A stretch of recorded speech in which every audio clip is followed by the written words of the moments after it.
The WNBA has been in an awkward position ever since Caitlin Clark's team was eliminated from the playoffs, mainly because there was a stark drop in viewership when that happened. This naturally prompted many media members such as Stephen A. Smith to point out how valuable Caitlin is to the entire women's basketball scene. However, some people haven't taken kindly to this sort of talk. WNBA legend Sue Bird went on record to call out Stephen A. for hating on the league and essentially saying that he only cares about Caitlin and not the actual game. That's why by the end of this video, you will see why Stephen A. went off on Sue Bird. Now, Bird has been an advocate for women's basketball ever since she retired. Recently, she went off on Stephen A. Smith and Shannon Sharpe for criticizing the WNBA for its playoff viewership declining after Caitlin Clark and the Indiana Fever were eliminated. And yes, the games where she's not playing have lower viewership. But in the WNBA playoffs, and we'll use the semifinals as the example, the WNBA playoff semifinal games where Caitlin obviously is not in it because her team lost, are still breaking records from previous WNBA years, are still cracking 1 million viewers. Now that's the main issue Bird has with Stephen A. Instead of looking at the drop-off, she believes that he should be celebrating the fact that overall, the ratings are still higher than the previous year. These numbers are still really high and they're still really meaningful and they still show and tell a story of the viewership that is being gained in the WNBA. And yet some people continue to flip that. Those people, I've seen Stephen A. Smith talk about it. I've seen Shannon Sharpe talk about it. And that's what I just don't understand is they work for ESPN. So why are you hating on a product? It's a business you're in. Of course, Stephen A. isn't one to back down from a fight. What was really surprising was how offended he seemed to be by what Bird had said about him and the whole Caitlin situation. I got a transition. I wasn't going to bring this up, but I saw it and then I read the article. And to be quite honest with you, I'm disgusted. I'm disgusted with Sue Bird, okay? Sue Bird, Hall of Fame caliber, Sue Bird, WNBA, college basketball. Matter of fact, one of the best people that I've ever met. But as far as Stephen A. is concerned, you have to talk about the good and the bad. It's only right for them to point out the drop in viewership after they spend all this time talking about how historical the season has been from a viewership point of view. We were saying, do y'all see these numbers? Thanks to Caitlin Clark, Indiana led the league in attendance both at home and on the road. The Indiana Fever, nobody cared about her, averaged 17,035 at home this season with Caitlin Clark. Caitlin has been a game changer for the league. For example, the Las Vegas Aces, the wildly popular champions, moved their July 2nd game against Clark's Fever from their home to a larger 18,000 capacity venue. The Los Angeles Sparks originally planned to play their first 5 home games at Long Beach State due to renovations at their usual stadium. They moved a trio of contests, which includes a May 24th meeting with the Fever from the collegiate facility, back to the arena that they share with the NBA's Lakers. In 2024, attendance increased by nearly 50% from 2023. The average attendance was up by percent double digits for all 12 franchises. Indiana led with an average home attendance of 17,035 at Gainbridge Fieldhouse, a year-over-year increase of 319%. Indiana's regular season finale in Washington set a league attendance record with 20,711 spectators. And Caitlin can be thanked for that. What the numbers are saying is that Caitlin's WNBA is completely different than the previous iteration. For the regular season, nationally televised WNBA games averaged 657,000 viewers, the highest audience in 24 seasons. Televised games with Caitlin Clark's Indiana Fever averaged 1.18 million viewers, compared to 394,000 for all other games. 22 games averaged over 1 million viewers, 19 of which involved the Indiana Fever. The previous high had been in 1998 when 15 games averaged over 1 million viewers. The rating highlight of the season was the WNBA All-Star Game, in which the WNBA All-Stars defeated the U.S. Olympic team 117-109. The game aired live on ABC on July 20th and averaged a record 3.44 million viewers.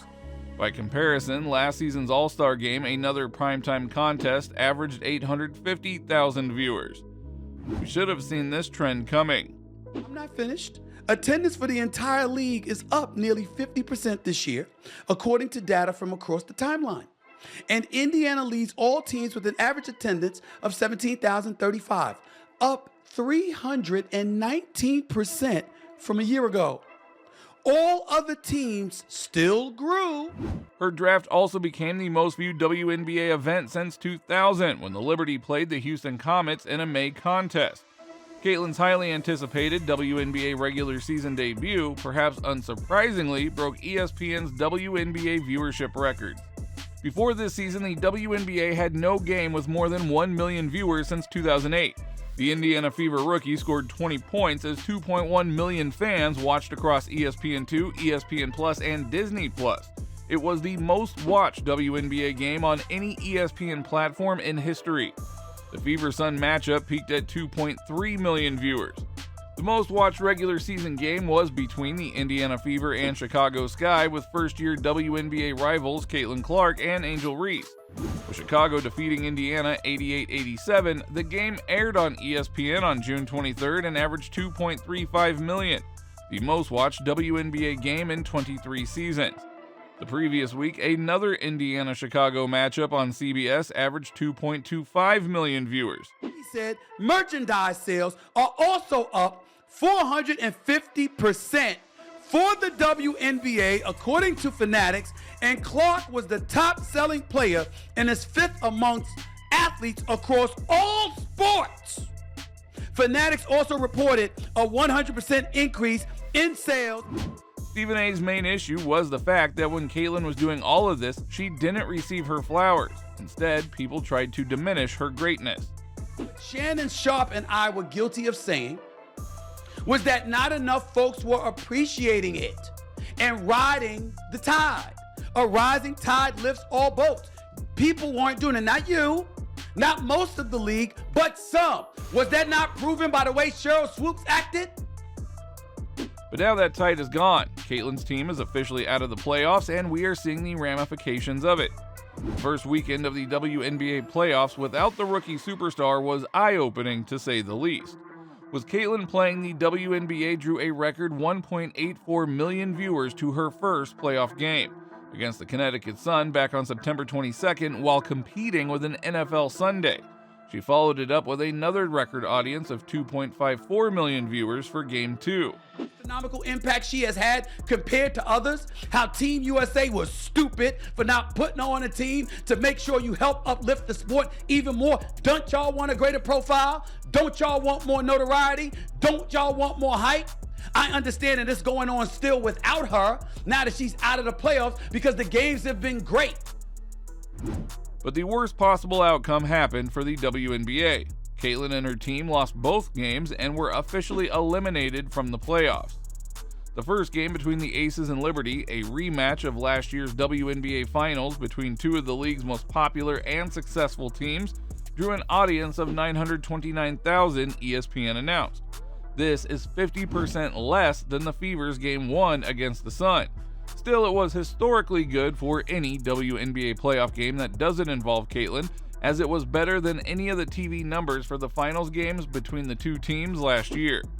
Meanwhile, Game 1 of the Sun Lynx series was even worse. They had an audience of just around 650,000. Both of those games have also fallen well behind some of Caitlin's regular season games in terms of viewership as well. In early September, Clark's Indiana Fever played in front of a TV audience of 1.26 million viewers in a game against the Minnesota Lynx that was played at the same time as a Week 1 Friday night NFL game between the Philadelphia Eagles and Green Bay Packers. In Caitlin's first regular season finale against the Washington Mystics on September 19th, a total of 20,711 fans showed up at Capital One Arena and set a new record for the highest attended WNBA regular season contest. On the TV front, Caitlin made the Fever the most watched team in the WNBA by a landslide in her rookie year, as the 14 most watched WNBA games of the season all included the Fever. It is simply too hard to ignore the rating drop-off after Caitlin Clark was eliminated. Why would you say a quote like that? We work for ESPN? So I'm supposed to turn a blind eye and a deaf ear to the facts? That ain't what we do. And this isn't the first time that we have seen the ratings take a nosedive without Caitlin Clark. One reason why there was such pushback when Caitlin didn't make it on the Team USA's Olympic team was because everyone wanted to see her play internationally. And without her, barely anyone tuned in to watch the squad play. Nevertheless, for Team USA's game, rife with stars, expected to blow out their competition, they drew the worst crowd. Lowest attendance of the Olympics. Some have made the argument that if you had put Caitlin on the Olympic team, she would have gotten all the limelight, and this could have distracted the team from pursuing the ultimate goal, which is to win a gold medal. Now, yeah, that argument does sound silly, but some people actually find validity in it. But not putting her on the team seemed to have backfired even more. It's about competition. It's about competition. It's about competition, right? Right? How does it feel, Team USA, to have 6 games, 4 of them drew over 20,000, and the one that didn't still drew 2,000 more than you? Sounds like the same thing is happening in the WNBA with Caitlin out of the playoffs. You know basketball. I kind of know news. And I damn sure know ESPN. It doesn't matter who we have a league rights deal with, who we have a contract with, what games we air. We cover sports. According to Stephen A., it would be a disservice to the fans if they didn't cover the big rating drop-off without Caitlin Clark. That is the main reason he was disgusted by the fact that Sue Bird called him out. But clearly, he set the record straight and in doing so showed how valuable Caitlin is to the league.